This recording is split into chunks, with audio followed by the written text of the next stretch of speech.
அல்லாஹ் சுப்ஹானஹு வ தஆலா தனது அருமறையாம் திருமறையில் வலா துல்கு பி ஐதீக்கும் இலத்த ஹுலுகதி வ அஹ்சினு இன்னல்லாஹ யுஹிப்புல் முஹ்சினீன், உங்களுடைய கரங்களை நாசத்தின் பக்கம் போட்டு விடாதீர்கள், நன்மையான விஷயத்தை நீங்கள் கவனம் செலுத்துங்கள். ஏனென்று சொன்னால் நன்மையை செய்யக்கூடியவர்கள் அல்லாஹ் நேசிக்கிறான் என்பதாக இந்த அருமறையாம் திருமறையில் அல்லாஹ் உணர்த்தி காட்டுகின்றான். அல்லாஹ்வின் அன்பிற்குரியவர்களே, இளைய சமுதாயமே, இஸ்லாமிய சமுதாயமே, சிந்தியுங்கள்.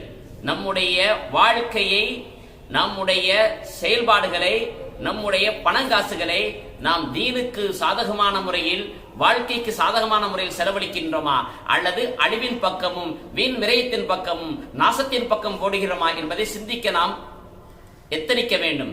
ஏனென்று சொன்னால் நாளைய அல்லாஹ் உன்னுடைய தர்பாரில் ஒவ்வொரு விஷயத்தை பற்றி நம்மிடத்தில் விசாரணை தொடுக்கப்படும். அந்த விசாரணையில் நீங்கள் என்ன பதில் சொல்ல வைத்திருக்கின்றீர்கள் என்பதை யோசித்துக் கொள்ளுங்கள்.